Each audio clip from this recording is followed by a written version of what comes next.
Vamos a comenzar el estudio del día de hoy. Vamos a continuar estudiando acerca del matrimonio.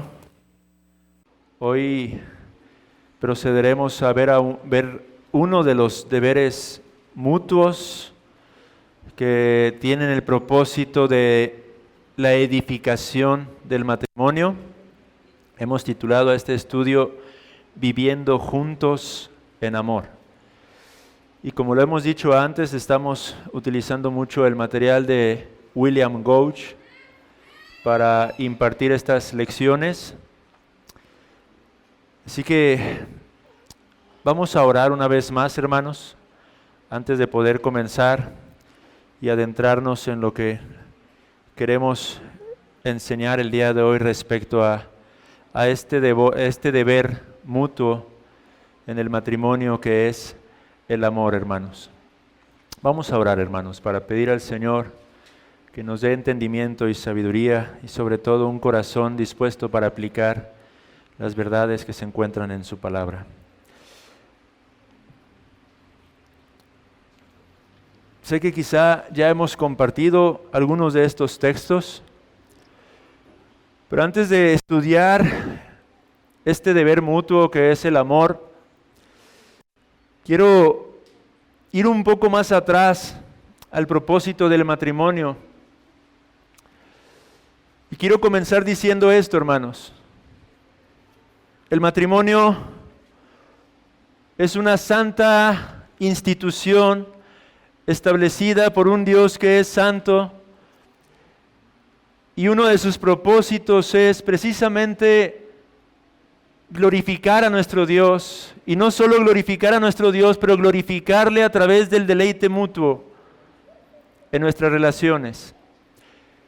El matrimonio fue creado por Dios para que el hombre y la mujer que se unen en esa santa unión puedan encontrar un deleite mutuo el uno para con el otro, hermanos.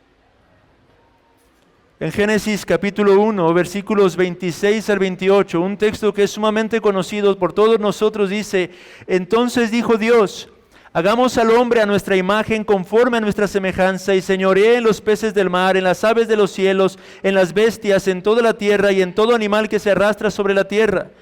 Versículo 27, y creó Dios al hombre a su imagen, a imagen de Dios lo creó, varón y hembra los creó. Y los bendijo Dios, y les dijo: fructificad y multiplicaos, llenad la tierra y sojuzgadla, y señoread en los peces del mar, en las aves de los cielos y en todas las bestias que se mueven sobre la tierra. En Génesis 1, 26 al 28 tenemos la creación del ser humano y la institución del matrimonio en un sentido. Dios creó al hombre, Dios creó a la mujer y los bendijo, dice la palabra. Y más adelante en el capítulo 2, versículo 18, encontramos cómo es que el Espíritu Santo nos lleva para contemplar de más cerca la creación del ser humano. Génesis capítulo 1 nos revela la creación en general, de todo cuanto existe, pero Génesis capítulo 2, el Espíritu del Señor se enfoca en la creación del ser humano y podemos ver ahí de más cerca la institución, esta santa institución por parte de Dios del matrimonio. Versículo 18, y dijo Jehová a Dios: no es bueno que el hombre esté solo, le haré ayuda idónea para él. En el contexto vemos que todo cuanto Dios había creado, se dice, fue bueno en gran manera. Pero cuando llega al ser humano, cuando llega a la condición del hombre, en el momento en que la mujer aún no había sido creada, Dios dice: no es bueno que el hombre esté solo. Haré, por tanto, ayuda idónea para él. Y versículo 19 dice: Jehová Dios formó pues de la tierra toda bestia del campo y toda ave de los cielos y las trajo a Adán para que viese cómo las había de llamar, y todo lo que Adán llamó a los animales vivientes, ese es su nombre. Y aquí vemos un propósito en particular de muchos, hermanos, en el hecho de que Dios haya dado la tarea a Adán de nombrar a todas las criaturas que él había formado y que había puesto bajo la sujeción del hombre. Uno de los propósitos que podemos identificar, hermanos, es que el propio hombre se diese cuenta de la necesidad que él tenía en esos momentos. Al ir nombrando a todas las criaturas, pudo contemplar la sabiduría de Dios, del Dios que le había creado, que le había formado a él del polvo de la tierra, porque venían en parejas estas criaturas. Y Adán pudo percatarse de esta realidad. Y Génesis nos dice: y puso Adán nombre a toda bestia y ave de los cielos y a todo ganado del campo, mas para Adán no se halló ayuda idónea para él. Y es entonces, dice versículo 21, Jehová Dios hizo caer sueño profundo sobre Adán, y mientras éste dormía tomó una de sus costillas y cerró la carne en su lugar, y de la costilla que Jehová Dios tomó del hombre hizo una mujer y la trajo al hombre. Y observe la forma en la que Adán responde cuando le es presentada por primera vez la mujer. Dijo entonces Adán: esto es ahora hueso de mis huesos y carne de mi carne. Esta será llamada varona, porque del varón fue tomada. El matrimonio, amados hermanos, fue creado por Dios para que en este haya un deleite mutuo entre el hombre y la mujer. El matrimonio fue creado, hermanos, fue instituido para que usted con su esposa, usted con su esposo, pueda encontrar un verdadero deleite, para que dentro de su hogar exista esa paz, esa armonía. Un pequeño Edén aquí en la tierra, amados hermanos. Ese es el propósito, o uno de los muchos propósitos de Dios al instituir el matrimonio. Tristemente, hermanos, el pecado entró en escena. Y en Génesis capítulo 3, versículo número 12, después de que la mujer peca, después de que el hombre peca, después de que todo viene a arruinarse a causa del pecado, esa santa institución que había sido ordenada originalmente para el deleite mutuo, para la paz, para la armonía, para el gozo, para el disfrute, entonces comienza a convertirse en una especie de contienda entre el hombre y la mujer. Versículo número 12, y el hombre respondió: la mujer que me diste por compañera me dio del árbol y yo comí. Adán antes había dicho: esta es hueso de mis huesos y carne de mi carne, y será llamada varona porque del varón fue tomada. Adán encontró en ella su verdadera ayuda idónea, pero después de la caída vemos a Adán ahora acusando a Dios de que eres tú quien me ha dado esta mujer, Señor. Señor, yo estaba tranquilo en este huerto, yo estaba tranquilo en el Edén, y sin embargo la mujer que tú me has dado es la que ha causado toda esta ruina. Y entonces comenzamos a ver cómo es que esa armonía que debería de existir en ese matrimonio comienza a fracturarse, hermanos. Comienza a corromperse. El pecado entra en escena y trae ruina a toda la humanidad. Trae ruina al primer matrimonio creado por Dios, instituido por Dios, establecido por Dios. Trae ruina entre nosotros, y de generación en generación esa misma ruina, esa misma herencia es palpable en medio de nuestras vidas, en medio de nuestros hogares, amados hermanos. Las familias hoy en día se encuentran en franca crisis, en decadencia, los matrimonios. Hace algunas semanas un amado hermano en Saltillo compartía un estudio de la Confesión de Fe, el capítulo 25, que aborda el tema del matrimonio, y daba una estadística interesante, hermanos. En el estado de la República, de nuestra República, en que más divorcios hay una tasa de casi 60% de divorcios. 100 de cada 60 matrimonios terminan divorciándose, hermanos. El segundo estado se acercaba al 50%, hermanos. El pecado ha entrado a este mundo, hermanos. Pero yo quiero asegurar algo, hermanos. A pesar de que el pecado ha entrado a este mundo, el propósito de Dios para el matrimonio sigue siendo el mismo. Que exista un deleite mutuo entre el hombre y la mujer. Y eso lo enseñan las Sagradas Escrituras. Vaya brevemente a Proverbios conmigo, hermano.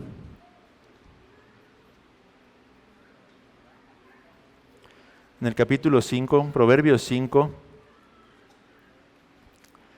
versículos 15 en adelante.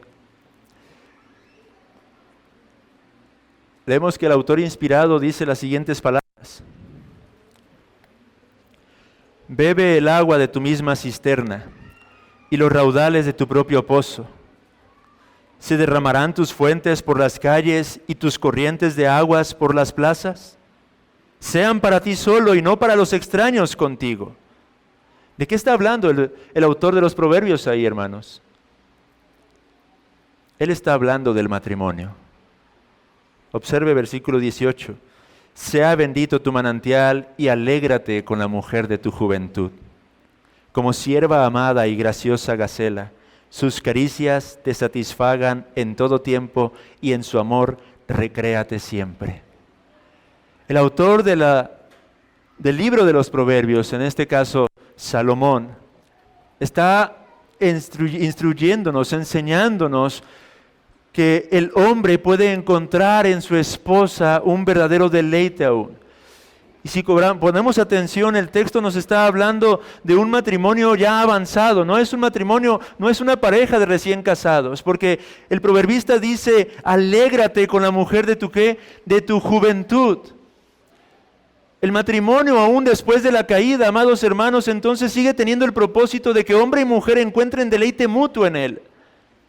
De hecho, Dios meticulosamente en el libro de Deuteronomio establece en una de las leyes que el hombre que recién se ha casado no debe de ir a la guerra. Si usted recuerda Deuteronomio 24:5, Deuteronomio 27, Dios establece que si hay un hombre que se acaba de casar, no tiene que asistir a la guerra en caso de que haya guerra. ¿Para qué? Para que pueda dedicarse a deleitar a su esposa. Para que pueda asumir la responsabilidad en su propio hogar. Eclesiastés 9:9 también nos enseña lo mismo, hermanos. Goza de la vida con la mujer que amas.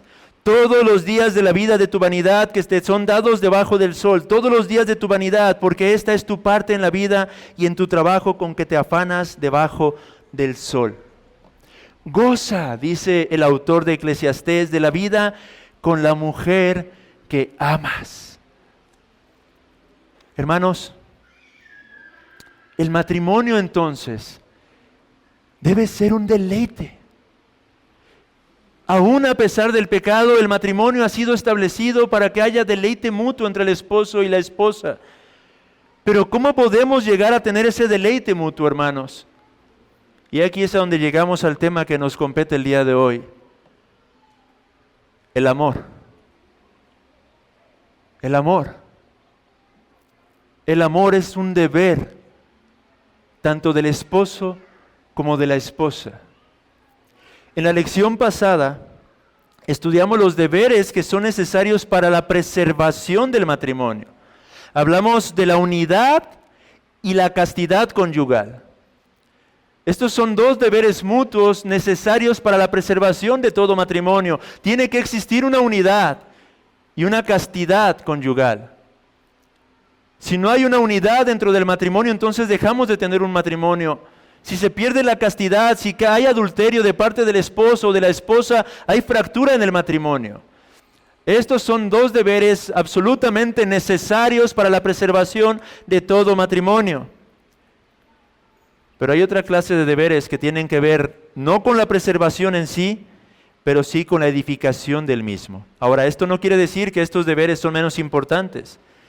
De hecho, el descuido constante o la distorsión de alguno de estos deberes conducirá paulatina y eventualmente a la corrupción de la castidad y la unidad conyugal. Y uno de esos deberes, hermanos, es el afecto mutuo, el amor.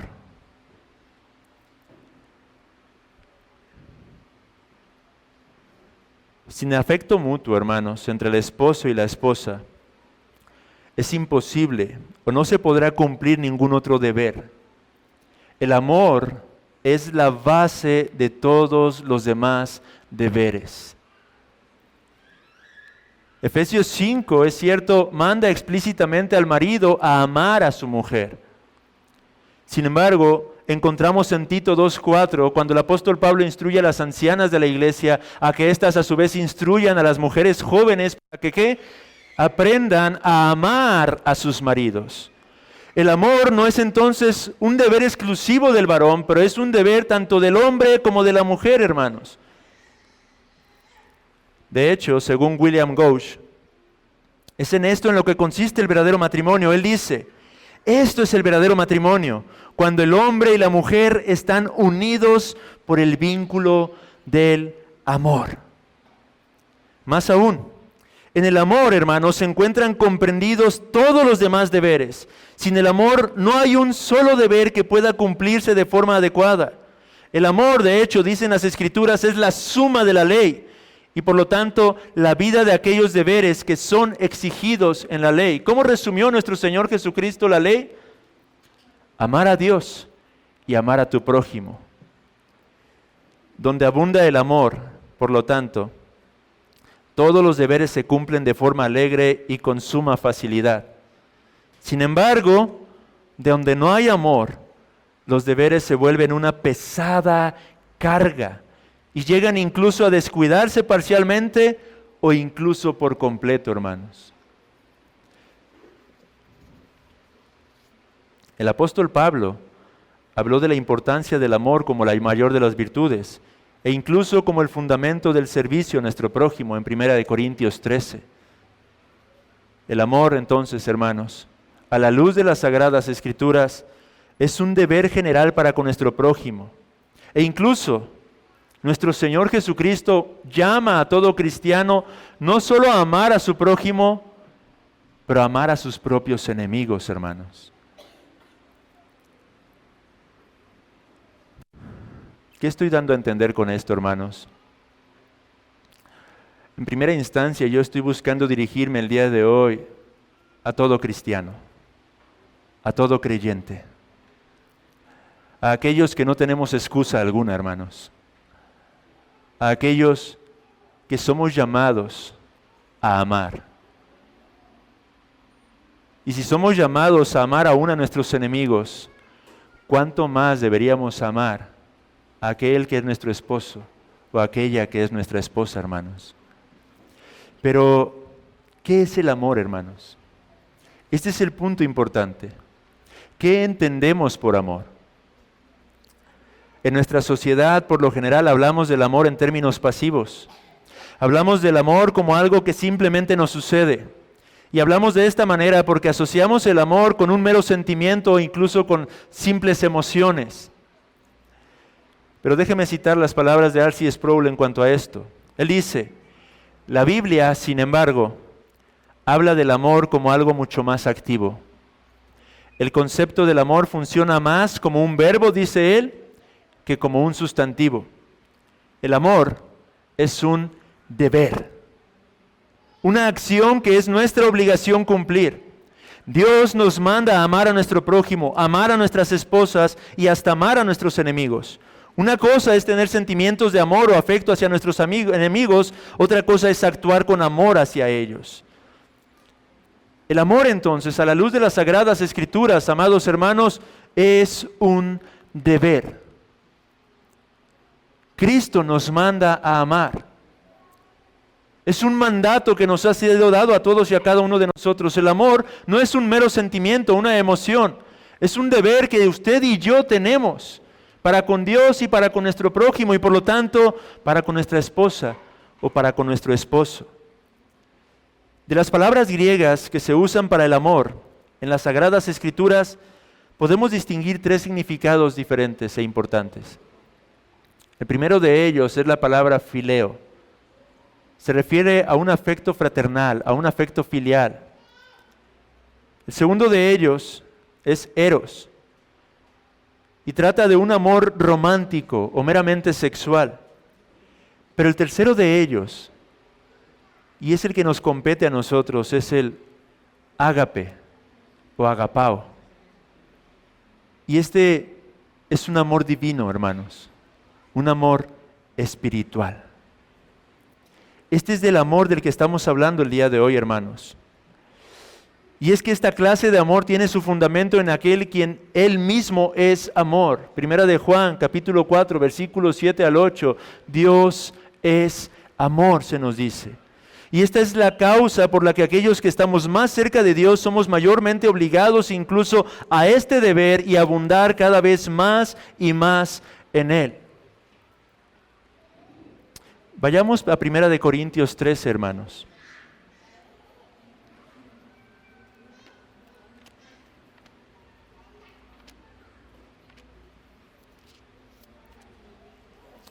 Primera de Corintios 13, hermanos, es el texto que nos habla por excelencia para describirnos lo que es el amor. Esta clase de amor de la que estamos hablando el día de hoy. Respecto a este pasaje, Sproul una vez más dice lo siguiente, escuche. Primera de Corintios 13 mide las profundidades de lo que realmente significa el amor. Es una vara de medir con la que podemos examinarnos cuidadosamente para ver si este amor habita en nuestros corazones y se manifiesta incluso en nuestras vidas. Por eso me sorprende, dice Sproul, que 1 Corintios 13 sea uno de los pasajes más populares en toda la Biblia en lugar de ser uno de los más despreciados. No puedo pensar en algún otro capítulo en la Escritura que revele tan rápido nuestro propio pecado, dice Sproul. Y es que es cierto, hermanos. La realidad es que 1 Corintios 13 es un capítulo hermoso, poético, que inspira muchas veces, pero si lo leemos cuidadosa y detenidamente, hermanos, lo cierto es que es un capítulo para confrontarnos, para redarguirnos. Es un capítulo para que terminemos completamente aplastados, hermanos. Porque lo que Pablo, el apóstol, describe, inspirado por el Espíritu Santo en este precioso capítulo, es la clase de que usted y yo deberíamos de estar manifestando todos los días como cristianos, como unos que hemos sido hechos nuevas criaturas por la gracia de Dios, unos que ahora vivimos en el poder del Espíritu Santo, unos que andamos ahora en vida nueva para gloria y alabanza de nuestro Dios, unos que deberíamos reflejar esta clase de amor, hermanos, pero ¿cuál es la realidad? Veamos 1 Corintios 13, hermanos. Dice el apóstol Pablo, si yo hablase lenguas humanas y angélicas y no tengo amor, vengo a ser como metal que resuena o címbalo que retiñe. Y si tuviese profecía y entendiese todos los misterios y toda ciencia, y si tuviese toda la fe de tal manera que trasladase los montes y no tengo amor, nada soy. Y si repartiese todos mis bienes para dar de comer a los pobres, y si entregase mi cuerpo para ser quemado y no tengo amor, de nada me sirve. Y observe cómo describe el amor. El amor es sufrido, es benigno. El amor no tiene envidia. El amor no es jactancioso, no se envanece, no hace nada indebido, no busca lo suyo, no se irrita, no guarda rencor, no se goza de la injusticia, mas se goza de la verdad. Todo lo sufre, todo lo cree, todo lo espera, todo lo soporta. Pregunto, hermanos,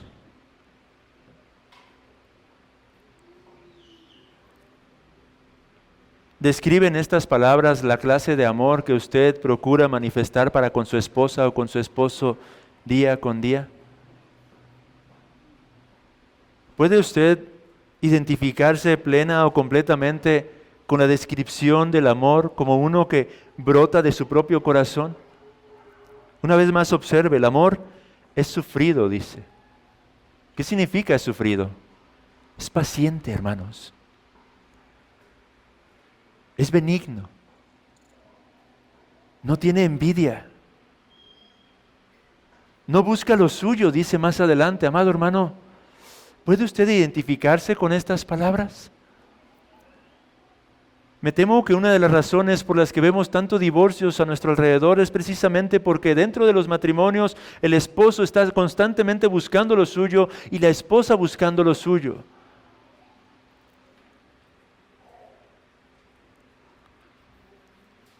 Todo lo sufre, todo lo cree, todo lo espera, todo lo soporta. Esta es la clase de amor, hermanos, que debería de caracterizar la vida de todo verdadero cristiano. Pablo habla en este pasaje del amor como aquello que se conoce como la sine qua non,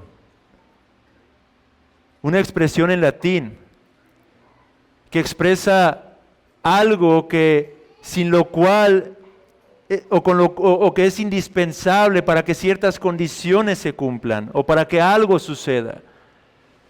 Una absoluta necesidad en la virtud, en la vida cristiana. El amor es la absoluta, la más absoluta necesidad en nuestras vidas cristianas. Es la principal de las virtudes cristianas, amados hermanos. Y en el contexto, el apóstol Pablo está señalando que podemos tener talentos milagrosos, que podemos estar aparentemente llenos del Espíritu, pero si no se usan estos dones en el contexto del amor, esto en última instancia termina convirtiéndose en una especie de parodia de la vida cristiana, hermanos. La esencia del amor, entonces, nos dice este capítulo, es buscar el bien de nuestro prójimo. Una persona que refleja el amor de Dios se da por otros en lugar de ejercer su poder para su propio beneficio. Pero somos personas que están más interesadas en el poder, en hacer en lugar de ser. Nos preocupamos más por tomar el poder sobrenatural que Dios puede dar que en el amor sobrenatural derramado en nuestros propios corazones por el Espíritu Santo, hermanos.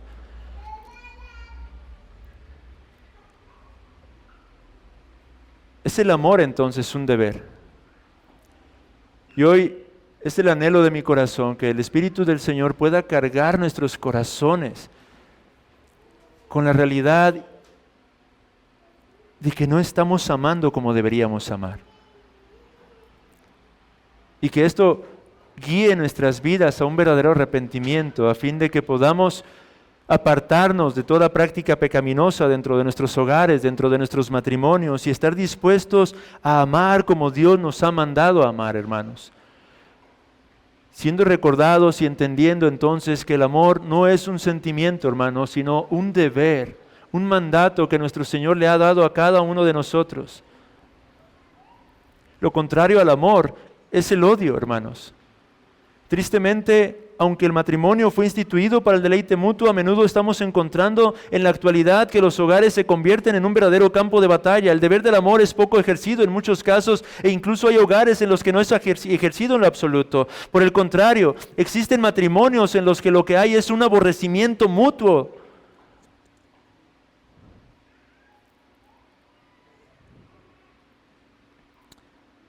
Parafraseando un poco a Gouch, en lo que está escrito en su libro, dice él: existen hombres que simplemente dicen no poder amar a sus esposas.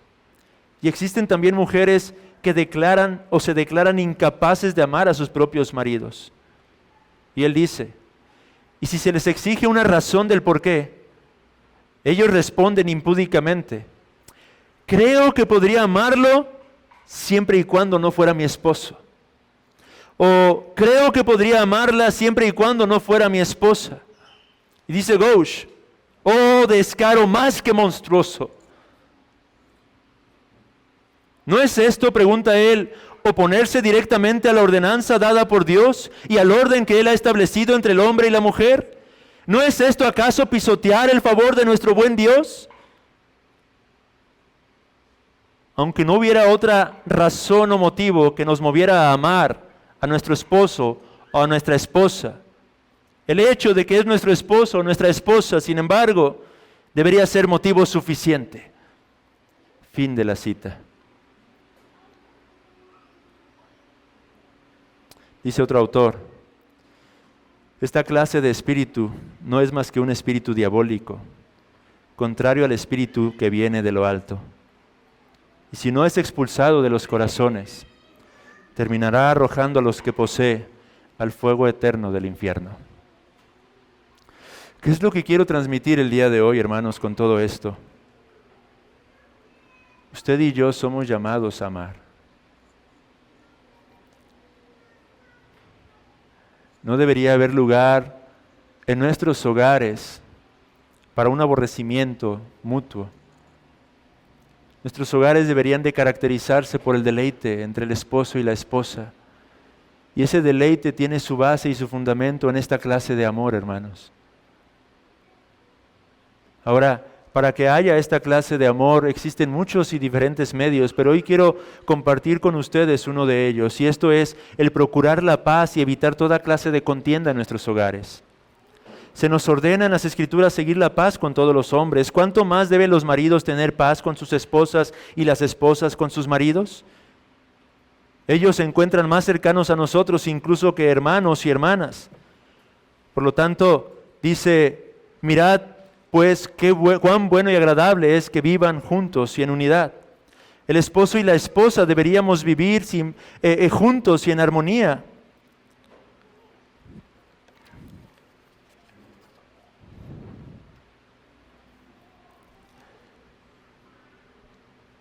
Y esa debería ser la meta de todos y cada uno de nuestros hogares, hermanos. Que haya paz y armonía entre esposo y esposa. Y aquí es donde quiero citar textualmente algunos consejos prácticos que Gouch nos ofrece el día de hoy para que busquemos mantener paz en nuestros hogares, hermanos. Y es que ciertamente, amados hermanos, y aquí es donde llegamos a la parte realista, aunque las Escrituras nos exhortan a amar a nuestro esposo o a nuestra esposa con esta clase de amor sobrenatural, lo cierto es que el pecado aún mora en cada uno de nosotros y a menudo tenderemos a las contiendas entre el esposo y la esposa. Pero por la gracia de Dios y con la ayuda del Espíritu Santo, somos llamados a buscar mantener constantemente la paz entre nosotros. Y hay 7 consejos en particular que Gouch ofrece para que el esposo y la esposa procuren mantener la paz en los hogares y que de esta manera pueda haber lugar para el amor mutuo. En primera instancia, dice él, eviten el ofenderse el uno al otro. Hasta donde sea posible, eviten las ofensas. El esposo debe cuidarse de no ofender a su esposa y lo mismo la esposa, puesto que las ofensas siempre causarán discordia, hermanos. Amados hermanos, aquí es donde quiero ya entrar en la parte más práctica. Evite usted ofender a su esposa. Usted y yo somos llamados a procurar conocer a nuestra esposa. Usted tiene que, digámoslo así, usted tiene el propósito de dedicarse desde que se une a esa mujer hasta que la muerte los separa, a conocer día tras día un poco más y más a su esposa, a esa mujer que Dios le ha dado. Tiene que conocer cuáles son sus gustos, tiene que conocer cuáles son las cosas que le disgustan y de esta manera usted será capaz de identificar aquellas cosas que pueden producir una ofensa hacia ella. Pero lo mismo es para con la mujer, con la esposa. Usted debe de conocer a su esposo y debe procurar evitar a toda costa cualquier tipo de cosa que sea ofensiva para él. Dentro del hogar no debe haber lugar para las ofensas mutuas, hermanos. Ahora, un segundo consejo. Dice Gouch, no pague usted mal por mal.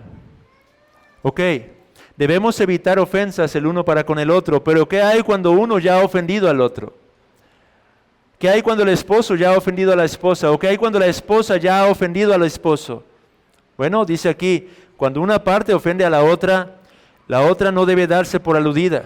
Así es como conservarán la paz. La reacción a las ofensas es lo que dará inicio a las peleas entre los esposos. Hermano, si tu esposa te ha ofendido, entonces ejerce dominio propio. No respondas con otra ofensa.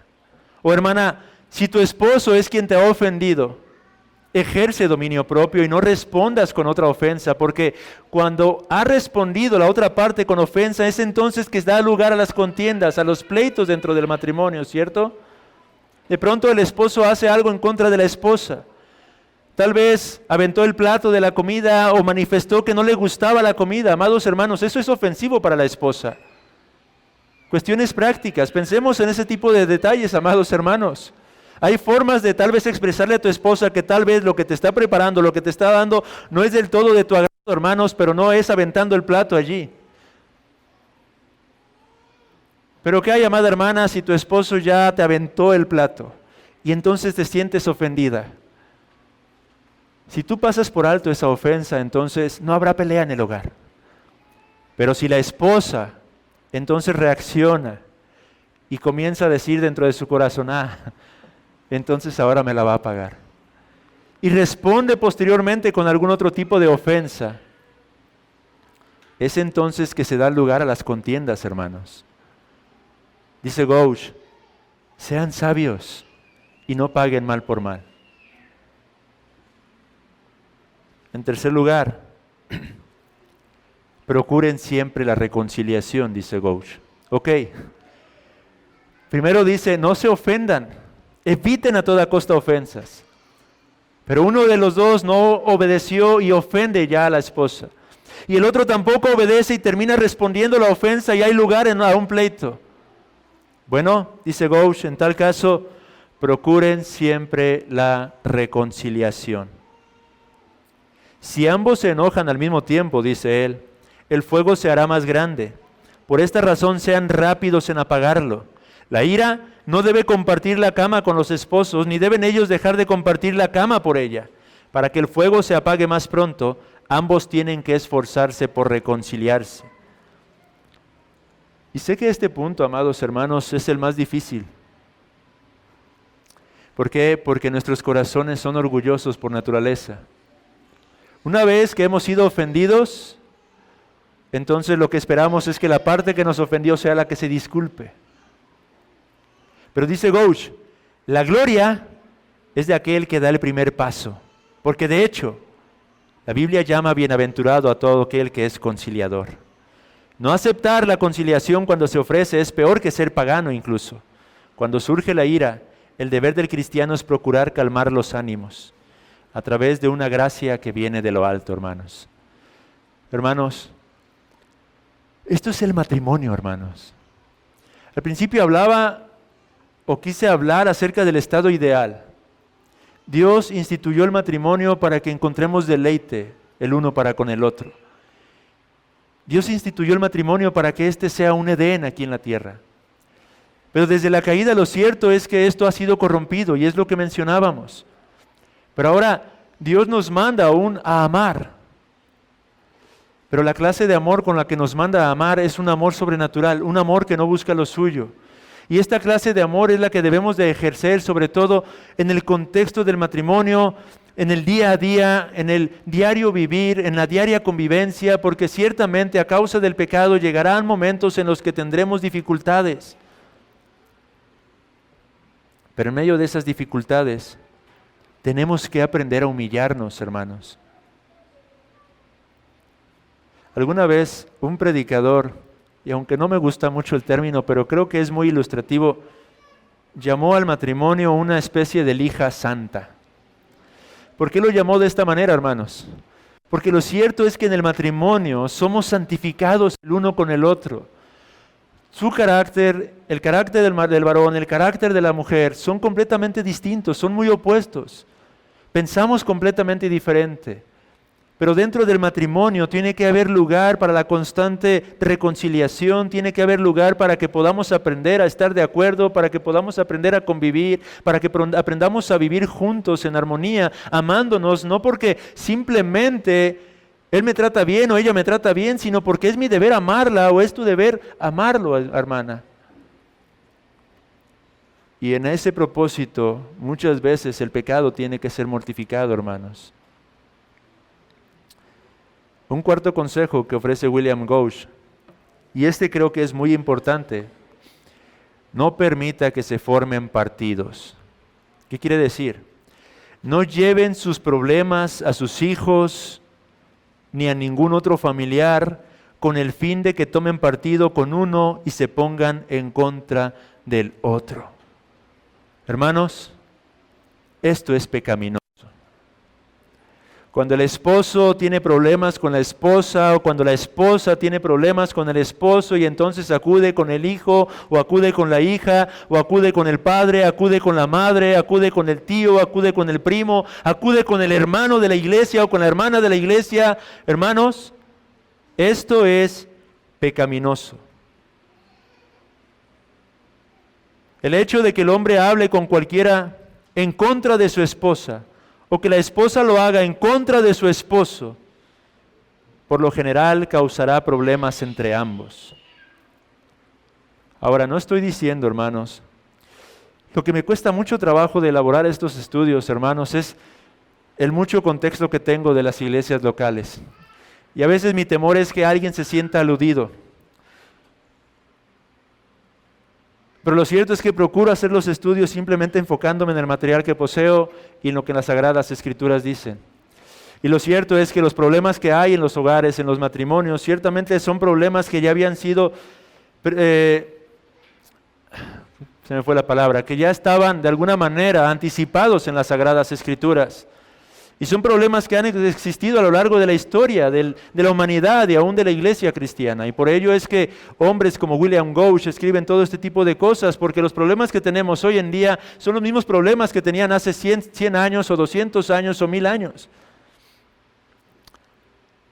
Y por eso quiero aclarar en este punto, hermanos, cuando hay problemas en los matrimonios o en un matrimonio dentro de la iglesia local, lo ideal es que esposo y esposa puedan primeramente tratar de solucionar sus conflictos. Cuando definitivamente sea que el esposo o la esposa no está dispuesta a reconciliar, es entonces que es sabio que puedan acudir al pastorado o a la iglesia local en busca de ayuda, hermanos. No estamos diciendo que si en tu matrimonio, amada hermana, amado hermano, estás sufriendo y estás teniendo serios problemas y serios conflictos, tengas que soportar incluso si hubiera maltrato físico, hermanos. No. Lo que estamos diciendo o de las cuestiones que estamos hablando son de aquellas cuestiones más generales, más cotidianas entre los hogares, hermanos. Pero cuando hay alguna cuestión extrema, alguna situación de crisis que va más allá, es necesario y sabio que busquen ayuda de la iglesia, hermanos. Un quinto consejo: no hagan ninguna clase de comparaciones. Si quieren mantener la paz en sus matrimonios, eviten las comparaciones, hermanos. No hay nada que pueda ofender más, ya sea al esposo o a la esposa, que cuando estos los comparan con otros. Cuando el esposo compara a la esposa con otra mujer, o cuando la esposa compara al esposo con otro varón, esto también es sumamente dañino y suscita grandes discordias dentro de los hogares, hermanos. Evite a toda costa hacer toda clase de comparación, e incluso, no sé si aquí haya casos como este, pero puede haber matrimonios en los que el esposo ya no es su primera esposa, o en los que la esposa ya no es su primer esposo, y de pronto comparar con su esposo que tal vez falleció, o su esposa que falleció, es sumamente dañino para su pareja, para su cónyuge, hermanos. Sexto consejo: eviten a toda costa los celos. Sobre todo, dice Gouge, hay que cuidarse de los celos imprudentes e injustos, que son la desgracia del matrimonio y la causa mayor de disgustos entre el hombre y su esposa. Las personas celosas son rápidas para empezar riñas y buscar ocasiones para sembrar la semilla de la discordia. Toman cada palabra, cada mirada, cada acción, cada movimiento de la peor manera posible y en consecuencia se ofenden sin razón. Y una vez que se encienden los celos, estos son como un fuego fuera de control, y muchas veces es imposible sosegar al que los tiene. Eviten los celos, hermanos. No en esta iglesia local, pero en otra iglesia local, y no en mi pasado, de las iglesias en las que pertenecía o en la que el Señor me salvó. Hubo un caso como este, hermanos, en los que el hombre estaba realmente fuera de sí, lleno de celos, y unos celos sumamente pecaminosos, Y eso estaba destruyendo el matrimonio por completo. Y séptimo y último consejo, hermanos: deleítense el uno al otro. En todas las cosas buenas tienen que esforzarse por deleitarse el uno al otro, sacrificando muchas veces aún su propia voluntad y evitando causarle un disgusto al otro. El apóstol Pablo hace notar que es el deber de ambos hacerlo y describe el cariño mutuo que los esposos se tienen como un desvivirse por alegrarse mutuamente, hermanos. Hermanos, busquemos deleitarnos mutuamente. Busque encontrar en su esposo su deleite, hermana. Busque encontrar en su esposa su deleite, hermano. Este es un propósito santo, es uno de los propósitos por los cuales Dios instituyó el matrimonio. Y busque incluso deleitar a su esposa antes que deleitarse a sí mismo, hermana. Busque deleitar a su esposo antes que deleitarse a sí misma. Procure el bien de su marido, procure el bien de su esposa. Esta es la forma en la que nosotros podemos cultivar el amor dentro de nuestros hogares, dentro de nuestros matrimonios, cuando dejamos de pensar en nosotros mismos y comenzamos a enfocarnos en pensar más en nuestra pareja. Esta es una de las claves, amados hermanos, para que el amor pueda ser edificado en nuestros hogares. Cuando usted, amado hermano, comienza a pensar más en las necesidades de su esposa y menos en sus propias necesidades. Y cuando usted, amada hermana, comienza a pensar más en las necesidades de su esposo que en sus propias necesidades, y amados hermanos, le digo algo, e incluso más que en las necesidades de sus propios hijos. No estoy diciendo que tienen que descuidar a los hijos. Somos llamados a ser responsables, a proveer educación, a proveer sustento, a proveer el alimento, a proveer el vestido, ¿cierto? Esa es la obligación y responsabilidad de nosotros los varones. Mujeres son llamadas a proveer instrucción constante, disciplina, dirección a sus hijos, a sus hijas, pero los hijos no deberían de ser lo principal o la prioridad dentro de los matrimonios, hermanos. Su prioridad, amada hermana, debería ser su esposo. Su prioridad, amado hermano, debería ser su esposa. E incluso cuando los hijos ven esta clase de amor mutuo, crecen felices, hermanos. No hay nada que pueda proveer más seguridad en el corazón de un pequeño que ver que sus padres tienen un matrimonio firme y bien establecido. Eso es lo que realmente produce una profunda confianza en el corazón de los hijos, hermanos. Cuando el esposo y la esposa encuentran un deleite mutuo, hermanos. El matrimonio, amados hermanos, es realmente una bendición de Dios. Contrario a lo que el mundo piensa acerca del matrimonio, hermanos, el matrimonio es una verdadera bendición de Dios. ¿Está haciendo su matrimonio un verdadero deleite, hermanos? Si no es así, entonces examine su propio corazón. Deje de pensar por un momento lo que su esposa tal vez no está haciendo o está haciendo mal, hermano, y examine su propio corazón. Porque quiero aquí ser directo. Cuando un matrimonio no está marchando del todo bien, el principal responsable es el esposo, es el varón. Cuando un matrimonio no es lo que debería ser, el principal responsable siempre será el esposo. Es cierto que la mujer también tiene una gran responsabilidad, es cierto que el matrimonio es algo mutuo, es algo de dos, pero la mayor responsabilidad siempre recaerá sobre el varón, hermanos. Y esto es algo que estudiaremos eventualmente cuando vayamos a ver particularmente los deberes de la esposa y los deberes del esposo, hermanos. Lo cierto es que así como la Biblia nos enseña respecto de la relación entre Cristo y su iglesia, la Biblia dice, nosotros le amamos a Él porque Él, ¿qué? Nos amó primero. Nosotros siendo la iglesia, la esposa, amamos a Cristo porque Cristo es quien ha dado el primer paso. Cristo es quien nos ha mostrado ese amor, ese afecto.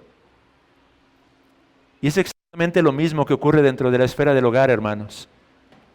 Generalmente, usualmente, no digo que no habrá excepciones, hermanos, pero generalmente la esposa responderá en la medida en que el esposo actúa en su matrimonio.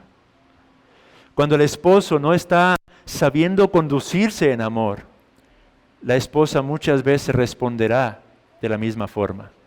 No estamos justificando, hermana, y esto no es para justificarte tampoco, hermana. Sin embargo, esto es para que los varones seamos exhortados.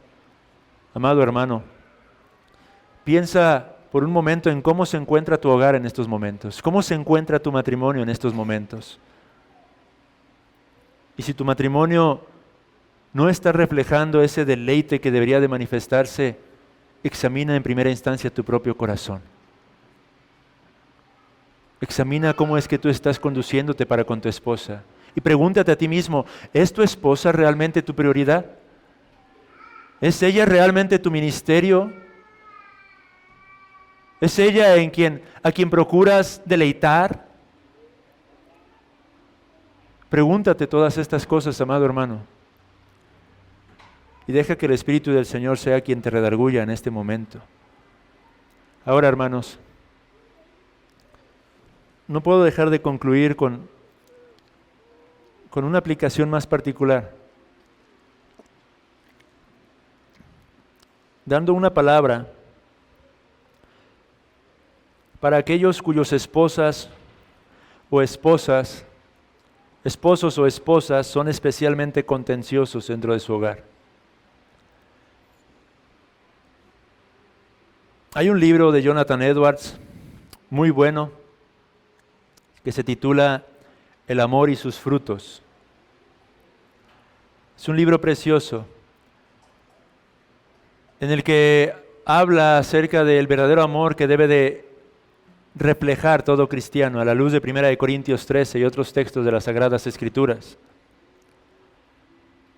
Y en base a algunas de las ideas tomadas de este libro, quiero dar dirección a aquellos amados hermanos o amadas hermanas cuyos matrimonios, lejos de ser un deleite, son un verdadero campo de batalla, una especie de zona de guerra. Amados hermanos, porque hay hogares así.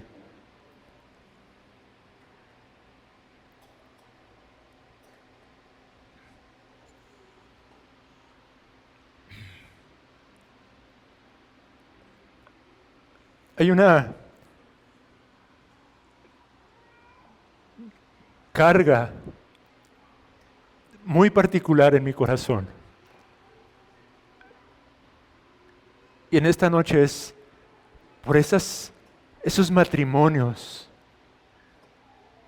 en los que, lejos de encontrar paz y armonía, lo que el hombre o la mujer encuentran es simplemente un calvario.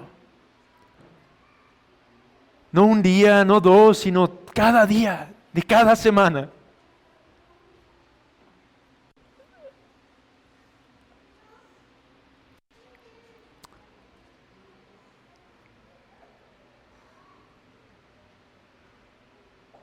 Y a estos hermanos o hermanas,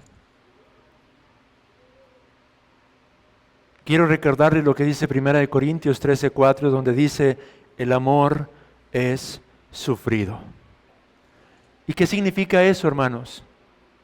Eso significa que debemos sobrellevar con mansedumbre los agravios.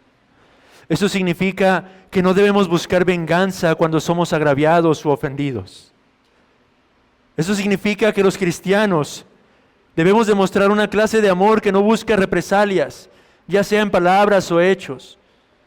Eso significa que el cristiano es llamado a responder con ternura, tranquilidad y paz ante toda clase de agravio.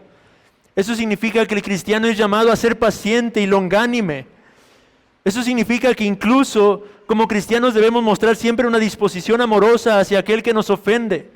Eso significa que no debemos de perder la tranquilidad y el reposo en nuestras mentes y corazones. Eso significa, amada hermana, amado hermano, que no debe permitir que tales agravios estorben sus deberes, especialmente aquellos que tienen que ver con su devoción personal.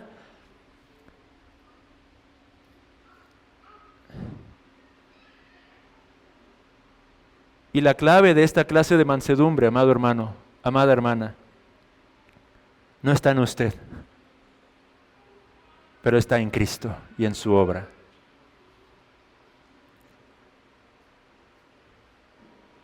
En considerar cómo es que Cristo realmente, el Dios que es santo, sigue amando a sus enemigos. Considere por un momento la maldad que hay en este mundo y la forma en la que Dios soporta el agravio con toda paciencia, dando lluvia y dando alimento todos los días. La clave para poder sobrellevar relaciones de este tipo consiste en contemplar el Evangelio mismo, hermanos. Consiste en meditar cómo es que nosotros mismos hemos cometido faltas sobre faltas en contra de Dios y sin embargo la forma en la que Él ha sido paciente para con nosotros. Amado hermano, amada hermana, que te encuentras en crisis dentro de tu matrimonio y que estás esforzándote todos los días por tratar de hacer lo correcto delante de Dios y sin embargo tu matrimonio sigue siendo un verdadero martirio para ti. La clave para que usted pueda sobrellevar esa pesada cruz que el Señor ha permitido que usted tenga que soportar es contemplar a Cristo. Es poner su mirada en la cruz. Es poner su mirada en la obra que nuestro Señor llevó a cabo. Es mirar las cosas a la luz de lo que usted y yo merecemos. Es mirar las cosas a la luz del profundo y glorioso amor de Dios, manifestando a través de ese perfecto sacrificio. Hermanos, yo no sé si sea su caso, pero hay hogares en donde el matrimonio, más que ser un deleite para el esposo, es un verdadero martirio, más que ser un deleite para la esposa, es un verdadero martirio. Y es a estos hermanos a quienes me dirijo el día de hoy. Hay un punto en el que creo yo que las Sagradas Escrituras permiten que en la sabiduría de Dios puedas apartarte de una relación como esa. Pero mientras tú entiendas que es tu llamado de parte del Señor a perseverar en ese matrimonio, el único lugar donde puedes encontrar la gracia suficiente para seguir mostrando amor a pesar del agravio que sufres día con día es en la cruz, es en el Evangelio. Es cuando contemplamos ese profundo amor que Él ha manifestado para con nosotros siendo indignos. Es cuando entendemos que su amor es un amor que no buscó nunca lo suyo. Es un amor que siempre manifestó el ser sufrido. Es cuando entendemos que Él se dio a sí mismo por causa de nosotros, aun cuando nosotros éramos sus propios enemigos. Es cuando entendemos incluso que esta leve tribulación no es más que momentánea. Es cuando entendemos que hay un día que nos aguarda y que esperamos que pronto se dé, en el que podremos gozar con toda paz, con todo gozo, con toda alegría, allá en la presencia de nuestro bendito Salvador. Esa es la clave para enfrentar muchas de las veces esta clase de circunstancias particulares dentro de nuestros hogares. Mirar a Cristo y mirar la cruz. Así que, amado hermano, amada hermana, si tales son tus circunstancias, en primer lugar te animo, examina primeramente tu propio corazón. Y sigue buscando la gracia de Dios. Porque solamente por su gracia que tú podrás perseverar y mostrar esta clase de amor sobrenatural. Este amor es imposible mostrarlo en nuestras fuerzas, hermanos. Solamente en el poder del Espíritu Santo. Así que lo último que debes de hacer, amado hermano, amada hermana, es dejar de buscar el rostro de Dios en una comunión íntima. Y amados hermanos, oremos porque nuestros matrimonios puedan seguir siendo edificados y sean caracterizados por reflejar y manifestar un verdadero deleite. Oremos porque nuestro orgullo sea cada vez más y más mortificado y que entonces seamos capaces de entregarnos más y más el uno para con el otro y que de esta manera la gloriosa imagen del Evangelio sea reflejada en nuestros propios hogares, hermanos, en donde Cristo y su iglesia son modelados perfectamente, en donde usted, amado hermano, modela el carácter de Cristo y la clase de amor que Cristo ha mostrado para con su iglesia, y usted, amada hermana, modela también la clase de amor y devoción que debe de manifestar para con su propio esposo, así como la iglesia debe manifestarlo para con su Señor y Salvador. Y jóvenes que están pensando en el matrimonio, jóvenes que están próximos incluso a dar ese paso, meditemos con toda seriedad en este solemne llamado. Y que al llegar a ese momento en el que unan sus vidas, puedan hacerlo con la firme determinación de buscar el deleite mutuo, hermanos. De buscar el deleite de su esposo y de buscar el deleite ante todo de su propia esposa. Porque el amor es la base y el fundamento para el resto de los deberes, hermanos.